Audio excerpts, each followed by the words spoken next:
In the news, Israel pushes for tolerance, peaceful coexistence among different religions in Nigeria. Sudanese turned down UN's latest bid to resolve tension. Djokovic to miss 2022 Australian Open as immigration revokes his visa. Details shortly.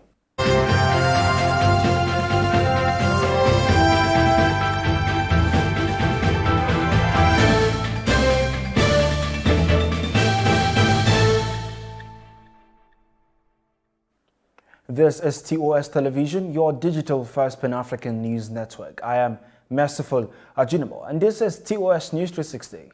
The charge the affairs of the Embassy of the State of Israel in Nigeria, Yotam Krayman, in his opening remark during an interfaith dialogue organized by the Israeli Embassy in Abuja on Thursday, emphasized the need for the different religions in the country to relentlessly push for a fruitful interfaith dialogue as to promote tolerance, love, and peaceful coexistence among various religions in Nigeria. Speaking on the essence of the Interfaith Dialogue Symposium, the Chargé d'Affaires of the Embassy of the State of Israel in Nigeria, Yotam Krayman, said it is to highlight the great role interfaith dialogue has to play in promoting reconciliation and development amongst people of all faiths. We are here today to highlight the great role that interfaith dialogue has to play in promoting reconciliation and development among people of all faiths. Interfaith refers to the common ground that is shared by all religions, a concept that upholds mutual tolerance, respect, and love. Hans King once said, "There will be no peace among nations without peace among religions, and no peace among religions without dialogue among religions.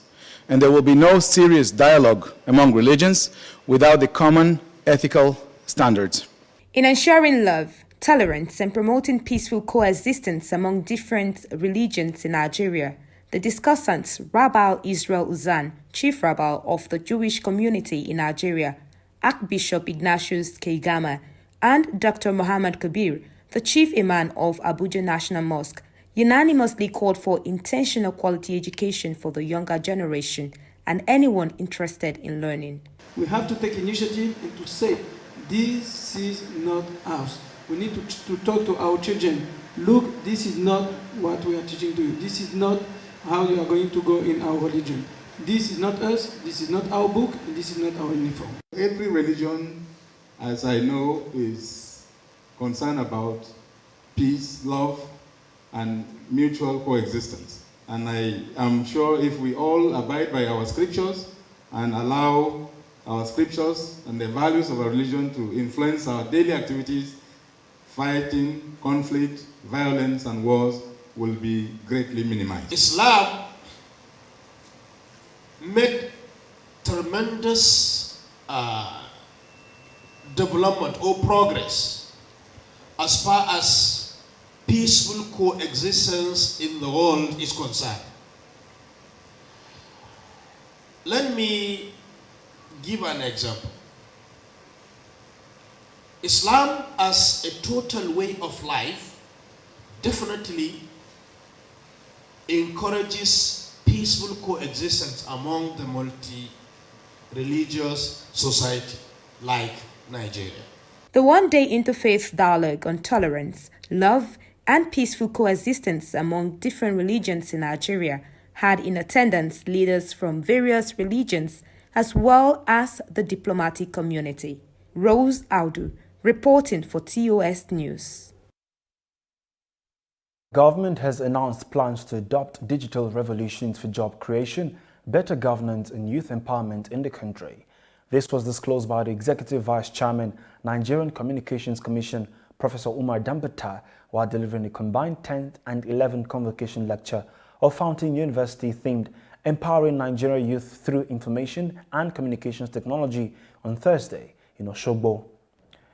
The Economic and Financial Crimes Commission, EFCC, has revealed that a fake army general identified as Bolarinwa Oluwasegun had been arrested over alleged 270 million naira fraud. EFCC spokesperson Wilson Wajirin said in a statement that the suspect was arrested by the EFCC operatives of the Lagos Zonal Command of the Commission. The suspect is accused of making false representations to the complainant Codef Clearing Resources, claiming President Muhammadu Buhari shortlisted him and one other to be appointed as the Chief of Army Staff and therefore needed a short grant to press and process the appointment. Anambra State Governor-elect Professor Chukwuma Soludo has confirmed the appointment of former Minister of Education Dr. Obiageli Ezekwesili as the head of the Governorship Transition Committee in the state. The committee is set up and charged with the responsibility of ensuring a smooth transition of power from the administration of Governor Willie Obiano to Soludo on March 17th. And now to news across the African continent. Hundreds of people in Sudan took to the streets of the capital, Khartoum, to reject the UN's latest bid to resolve the escalating political crisis in the country. The protest took place after the resignation of civilian Prime Minister Abdallah Hamdok earlier this month. Last Monday, the UN Special Representative launched a series of consultations with different political and civilian actors in order to resolve the current crisis. This is your digital first Pan-African news network, TOS Television. You are watching TOS News 360. More Africa global business and sports stories on return. Stay with us.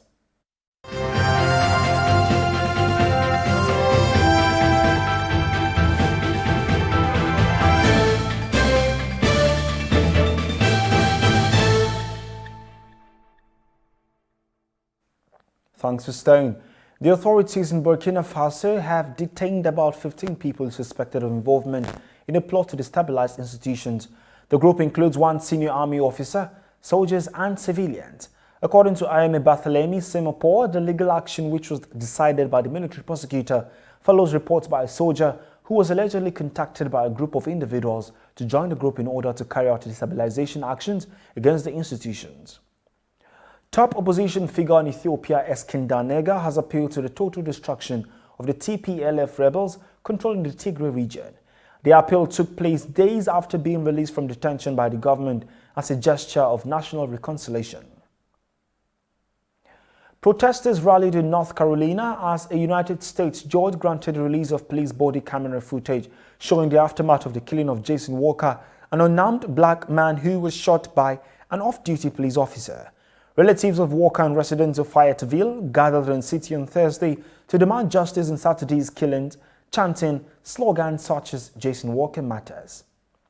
Talking business, Naira has slightly fallen against the US dollar at the official market on Thursday after a small gain at the market on Wednesday. According to data published on the Central Bank of Nigeria's website, at the close of business on Thursday, Naira closed at 414.79 Naira to a dollar. This shows a 0.18 Naira or 0.04% decline from 414.61 Naira per dollar it was exchanged in the previous session on Wednesday. Talking sports now, world best tennis player Novak Djokovic will miss 2022 Australian Open tournament and won't be able to defend his title after his visa into the country was cancelled on Friday by Australian authorities 3 days before the tournament.